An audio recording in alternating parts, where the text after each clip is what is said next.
Bonjour, aujourd'hui nous allons vous parler de la musique, et plus précisément de la façon de lire une partition musicale. Je suis Fred, et je suis accompagné de Sarah pour la présentation de cette rubrique. Bonjour Sarah. Pourrais-tu me donner une définition simple de la musique ? Salut Fred, salut tout le monde. La musique est l'art d'arranger des sons dans le temps pour produire une composition qui exprime des idées, des émotions, ou qui suit des principes rythmiques, mélodiques et harmoniques. Le philosophe français Jean-Jacques Rousseau l'a défini comme l'art d'accommoder les sons de manière agréable à l'oreille. Intéressant. Et pourquoi dit-on souvent que la musique est un langage universel ? La musique est considérée comme un langage universel principalement parce que, malgré les diverses cultures, l'écriture musicale utilise les mêmes principes partout dans le monde. Les notes, les rythmes et les portées sont interprétés de manière identique que l'on soit en Asie, en Europe ou en Amérique. Cela permet à des musiciens de différentes nationalités de jouer ensemble et de comprendre la musique de manière similaire, même s'ils ne parlent pas la même langue. Et comment écrit-on ce langage universel ? La musique est écrite sur ce qu'on appelle une portée, qui est constituée de 5 lignes horizontales. Les notes, qui sont des symboles qui représentent les sons, sont placées sur ou entre ces lignes pour indiquer la hauteur et la durée des sons. Peux-tu me parler un peu plus des notes ? Quelle forme peuvent-elles avoir ? Les notes peuvent prendre plusieurs formes, qui indiquent leur durée. On a la ronde, la blanche, la noire, la croche, la double croche, la triple croche, la quadruple croche. En musique, la durée d'une note est essentielle pour comprendre le rythme d'une pièce. La ronde vaut 2 fois la durée de la note qui lui succède, soit la blanche.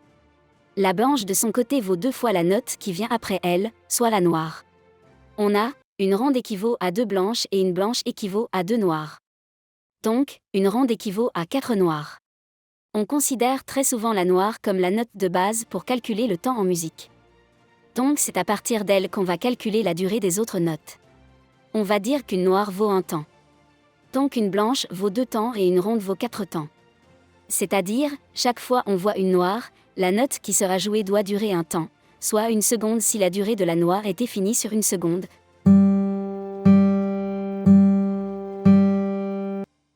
2 secondes pour chaque blanche.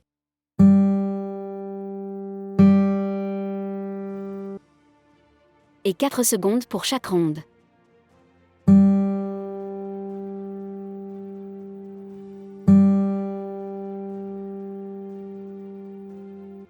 Pour rendre cela plus concret, pourrions-nous faire une démonstration avec une musique que nous connaissons tous, comme Frère Jacques ?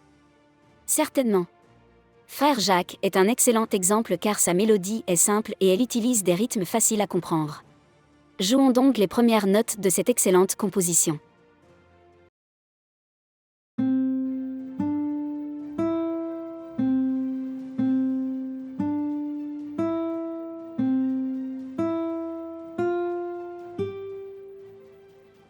Waouh ! Ça devient tellement intéressant. Mais on va laisser les autres formes de notes ainsi la hauteur des notes pour une autre rubrique. Merci Sarah d'avoir pris le soin de bien m'expliquer ces notions. Je suis ravie que tu trouves cela intéressant Fred. C'est toujours un plaisir de partager la beauté de la musique et de rendre ces concepts accessibles. Nous aborderons les autres formes de notes et la hauteur des notes dans une autre rubrique. N'hésite pas à revenir si tu as des questions en attendant. Merci à toi de t'intéresser à la musique. Merci pour votre attention et surtout, n'oubliez pas de vous abonner, de liker et de partager.